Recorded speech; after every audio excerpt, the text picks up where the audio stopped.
کہ جو حدیث کے اندر فتنوں کا تذکرہ ہے، اس حدیث کو انہوں نے خوارج کے سامنے پیش کیا کہ وہ دور ایسا دور ہوگا کہ اس دور میں بیٹھنے والا کھڑے ہونے سے، کھڑا ہونے والا چلنے سے، اور چلنے والا دوڑنے والے سے بہتر ہوگا، اور اگر تم اس زمانے کو پا لینا تو تم مقتول بن جانا لیکن تم قاتل مت بننا۔ یہ سن کر خوارج نے حضرت عبداللہ بن خباب رحمہ اللہ کو پکڑا اور ان کے ساتھ ان کی بیوی جو حاملہ تھی ان کو بھی پکڑا اور نہر کی طرف ان کو قتل کرنے کے لیے لے گئے۔ اور جب یہ خوارج پوری ٹیم تھی، پورا گروپ تھا ان کا، جب یہ حضرت عبداللہ بن خباب رحمہ اللہ اور ان کی حاملہ بیوی کو نہر کی طرف قتل کے لیے لے جا رہے تھے، راستے میں ایک خارجی نے ایک خنزیر کو دیکھا، اس خنزیر کو اس خارجی نے نیزہ مار کر کے قتل کر دیا۔ جب یہ چیز دوسرے خارجی نے دیکھی تو اس نے کہا تم نے اس خنزیر کو کیوں قتل کر دیا؟ اس کا گناہ ہمارے اوپر حرام ہے، تم نے ایک خنزیر کو قتل کر دیا، اس کا گناہ، اس کا خون ہمارے اوپر حرام ہے، تم نے ایک کبیرہ گناہ کیا ہے، تمہارے اوپر اللہ رب العالمین سے معافی مانگنا، اللہ رب العالمین سے توبہ کرنا تمہارے لیے ضروری ہے۔ یہ ساری باتیں حضرت عبداللہ بن خباب رحمہ اللہ دیکھ رہے تھے، اور جب خوارج حضرت عبداللہ بن خباب رحمہ اللہ کو قتل کرنے لگے تو حضرت عبداللہ بن خباب کہتے ہیں اے بیوقوفو، تمہارا کیسا دین ہے، تمہارا کیسا عقیدہ ہے کہ تم ایک مسلمان کے مقابلے میں خنزیر کے خون کو تم محترم سمجھتے ہو، تم ایک مسلمان کے خون کو حرام سمجھتے ہو۔ میں مسلمان ہوں، میں ایک صحابی کا بیٹا ہوں، لیکن تم میرے خون کو حلال سمجھتے ہو۔ الغرض ان بدبختوں نے، ان خارجیوں نے حضرت عبداللہ بن خباب رحمہ اللہ کو قتل کر دیا، ان کی بیوی جو حاملہ تھی ان کے پیٹ کو پھاڑا، بچے کو نکال کر اس کو بھی قتل کر دیا اور ان کی بیوی کو بھی شہید کر دیا۔ یہ ہے خوارج جن کے یہاں مسلمانوں کا خون اس قدر حلال ہے،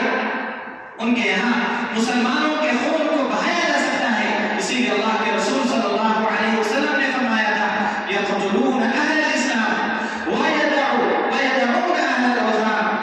یہ ان کا دوسرا اصول ہے، مسلمانوں کے خون کو اپنے اوپر حلال سمجھنا، اور ان کا تیسرا اصول ہے الخروج علی الولاة، کہ بادشاہ وقت، حاکم وقت، خلیفہ وقت کے خلاف آواز اٹھانا، اگر اس حاکم وقت سے کوئی غلطی ہو جائے اس سے بغاوت کرنا، اس سے لڑائی کرنے کے لیے اٹھ پڑنا۔ حالانکہ یہ طریقہ، یہ منہج سلف صالحین کے منہج کے بالکل مخالف ہے، اور ان کا چوتھا اور بنیادی اصل ہے الطعن علی علماء المسلمین، مسلمانوں کے جو علماء ہیں ان کو برا سمجھنا، ان پر طعن کرنا، اور ان کے تعلق سے یہ کہنا یہ تو پیسوں کے عالم ہیں، جیسا کہ خوارج کے بارے میں آتا ہے کہ انہوں نے صحابہ کرام کے تعلق سے کہا تھا کہ یہ درہم و دینار کے علماء ہیں۔ یہ اس زمانے کے خوارج کا عقیدہ تھا، اور یہ عقیدہ اور یہ منہج آج موجودہ زمانے میں بہت سارے نوجوانوں کے اندر پایا جاتا ہے۔ وہ بہت سارے بڑے بڑے علماء حق، علماء سلف کے بارے میں یہ الزام لگاتے ہیں، ان سے متعلق یہ کہتے ہیں یہ پیسوں کے علماء ہیں، یہ ریالی علماء ہیں، اور ان کے جیب میں جب پیسے ڈالے جاتے ہیں تب یہ فتویٰ دیتے ہیں، یہ ان پر الزام لگایا جاتا ہے، یہ علماء پر طعن و تشنیع کی جاتی ہے۔ یہ دراصل ایک مومن کا مسلک نہیں ہے، ایک مومن کا منہج نہیں ہے، بلکہ یہ خوارج کا اصول ہے، خوارج کا منہج ہے۔ تو یہ کل 4 اصول ہیں، جن 4 اصول پر یہ خوارج فرقہ یہ قائم ہے۔ پہلا اصول ہے بڑے بڑے گناہوں کی وجہ سے مسلمانوں کو کافر سمجھنا، دوسرا اصول ہے مسلمانوں کے خون کو حلال سمجھنا، اور تیسرا اصول ہے حاکم وقت یا بادشاہ وقت کے خلاف بغاوت کرنا، اور چوتھا اور آخری اصول ہے علماء اسلام کے خلاف مسلمانوں کے علماء پر طعن و تشنیع کرنا۔ اور افسوس کے ساتھ یہ کہنا پڑتا ہے کہ اس طرح کی چیزیں آج موجودہ دور میں بہت سارے مسلم نوجوانوں کے اندر پائی جاتی ہیں۔ بعض لوگ اس فکر کے حامل ہیں جو زمانے ماضی میں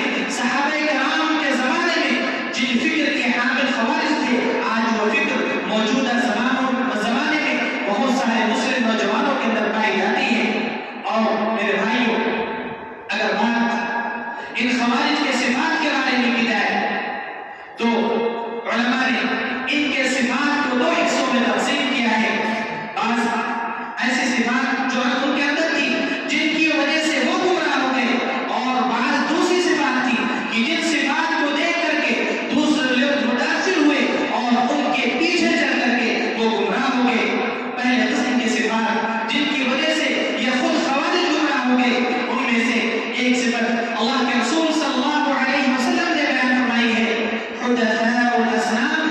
سفہاء الاحلام۔ اللہ کے رسول صلی اللہ علیہ وسلم نے ان خوارج کی یہ صفت بیان فرمائی کہ یہ نوجوان ہوں گے جن کی وجہ سے راہ سلف سے ہٹ جائیں گے۔ نوجوان ہونا یہ کوئی برا نہیں ہے، لیکن نوجوان جس کا عقیدہ، جس کا منہج سلف کے عقیدے کے منہج سے ہٹ کر ہو۔ علماء کے دور میں جاہلوں کو اپنا عالم اور پیشوا بنانے علماء موجود ہوں، لیکن ان علماء کی موجودگی میں وہ جاہلوں کا اپنا عالم سمجھنے لگے، جاہلوں کا اپنا مفتی سمجھنے لگے، جاہلوں کو اپنا رہبر سمجھنے لگے، تو پھر یہ چیز ان نوجوانوں کو گمراہی کی طرف لے جاتی ہے۔ کیونکہ جوانی ایک ایسی عمر ہے جس میں پختگی نہیں ہوتی ہے۔ اس عمر میں آدمی بہت جلد جذباتی ہو جاتا ہے اور بہت جلدی کسی بھی چیز سے متاثر ہو جاتا ہے۔ تو نبی کریم صلی اللہ علیہ وسلم نے ان خارجی فکر رکھنے والوں کی صفتیں بیان کی کہ وہ لوگ نوجوان ہوں گے۔ اور آج کے اس دور میں جو خوارج کے فکر سے متاثر نظر آتے ہیں وہ عام طور پر وہ نوجوان ہی ہوتے ہیں جن کے اندر خوارج کی فکر ٹوٹ ٹوٹ کر بھری ہوئی ہوتی ہے، اور ہر معاملے میں کوئی بھی مسئلہ آتا ہے، کوئی بھی معاملہ آتا ہے، وہ فوراً فتوے دیتے نظر آتے ہیں، یہ کافر ہے، وہ کافر ہے، یہ مسلمان ہے، وہ مسلمان ہے، اس کے پیچھے نماز نہیں ہے، اس کے پیچھے نماز نہیں ہے، اس کی حاکمیت کو قبول نہیں کیا جائے گا، اس کے بادشاہت کو قبول نہیں کیا جائے گا۔ آج کے نوجوان جو کم فہم ہوتے ہیں، جن کے پاس کوئی علم نہیں ہوتا ہے، وہ اس طرح کے فتوے دیتے نظر آتے ہیں۔ اور دوسری صفت جس کی وجہ سے یہ لوگ گمراہ ہو گئے وہ ہے سفہاء الاحلام، ناسمجھی کی وجہ سے، اپنے عقلی کی وجہ سے، قلت تفقہ کی وجہ سے وہ گمراہ ہو گئے۔ دین کو سمجھنا یہ بہت ضروری چیز ہے، اور دین کو کیسے سمجھیں گے؟ جیسے صحابہ کرام نے سمجھا، جیسے صحابہ کرام نے سمجھا۔ لیکن یہ خوارج کی سب سے خطرناک صفت تھی کہ ان کے اندر تفقہ نہیں تھا، صحیح سمجھ بوجھ نہیں تھا۔ انہوں نے آیات و احادیث کو اپنے ناقص سمجھ بوجھ سے سمجھنا شروع کر دیا، جس کی وجہ سے وہ گمراہ ہو گئے۔ اس دور کے جو خوارج تھے وہ دین کو سمجھنے کے لیے صحابہ کرام کی طرف رجوع نہیں کرتے تھے، وہ صحابہ کرام سے علم نہیں لیتے تھے، بلکہ اپنے نئی کتاب و سنت کو سمجھنے کی کوشش کرتے تھے، جس کی وجہ سے وہ گمراہ ہو گئے۔ اور آج کے اس دور میں علماء جن کو ورثۃ الانبیاء کہا گیا ہے، جن کے پاس دین کی صحیح سمجھ بوجھ ہے، آج کے اس دور کے اندر اگر کوئی علماء سے بے نیازی اختیار کرتا ہے، جو مسائل میں علماء سے رجوع نہیں کرتا ہے، کتاب و سنت کے نصوص کو خود سے سمجھنے کی کوشش کرتا ہے، تو گویا اس کے اندر خارجیت کی فکر پائی جا رہی ہے۔ جیسے صحابہ سے جن لوگوں نے دین کو سمجھا، صحابہ کرام سے جن لوگوں نے علم حاصل کیا، وہ تابعین بن گئے، لیکن جن لوگوں نے صحابہ کرام سے بے نیازی اختیار کی، جو لوگ صحابہ کرام سے دور ہو گئے، وہ لوگ خوارج بن گئے۔ اس لیے بہت ضروری ہے کہ کسی بھی دور میں علماء سے دوری اختیار نہ کیا جائے، ان سے آپ جڑیں، کیونکہ ان کے اندر دین کی فہم ہوتی ہے، ان کے اندر دین کی سمجھ ہوتی ہے، اور وہ صفت جو ان کے اندر موجود تھی اور اس صفت کو دیکھ کر کے دیگر دوسرے لوگ متاثر ہو گئے، ان کے پیچھے چل کر کے گمراہ ہو گئے، وہ ہے ان کا عبادت گزار ہونا۔ ظاہری طور پر وہ بڑے ہی عبادت گزار ہوتے ہیں۔ اللہ کے رسول صلی اللہ علیہ وسلم نے صحابہ کرام کو مخاطب کرتے ہوئے فرمایا کہ خوارج قرآن بہت زیادہ پڑھیں گے، لیکن قرآن کا فہم، قرآن کا اثر ان کے حال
یقولون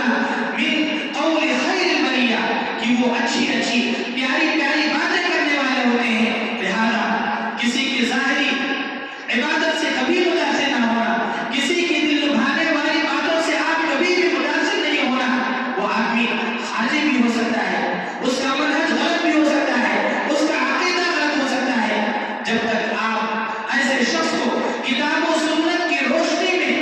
آپ اس کو توڑ ڈالیں، اس کے عقیدے کو، اس کے منہج کو، اس کے استدلال کو، اس کے استنباط کو، جب تک آپ کتاب و سنت کے معیار پر نہ رکھ لیں، اس کے بارے میں آپ کوئی بھی فیصلہ نہیں کر سکتے ہیں. اس کے علاوہ اللہ کے رسول صلی اللہ علیہ وسلم نے خوارج کی ایک صفت یہ بھی بیان کی ہے کہ وہ لوگ بڑے ہی متشدد ہوتے ہیں، دین کے معاملے میں ان کے یہاں کوئی نرمی نہیں ہوتی ہے. لہذا ہمارے لیے ضروری ہے کہ ہم راہ سلف کو پہچانیں، گمراہ فرقوں کو ہم پہچانیں اور ان سے اپنے آپ کو محفوظ رکھنے کی کوشش کریں. اب ہمارے ذہنوں کے اندر یہ سوال پیدا ہو رہا ہوگا کہ ہم کیسے پہچانیں گے کہ کون کس شخص کے اندر خوارج کی فکر پائی جا رہی ہے، کون شخص خوارج کے راستے پر چل رہا ہے، کس کے اندر خوارج کی فکر پائی جا رہی ہے. تو اس کے لیے سب سے پہلی چیز کتاب و سنت کا علم ہے، قرآن و حدیث سے جڑ جانا ہے، قرآن و حدیث کی راہ اختیار کرنا ہے، قرآن و حدیث کو سمجھنا ہے جیسے صحابہ کرام نے سمجھا.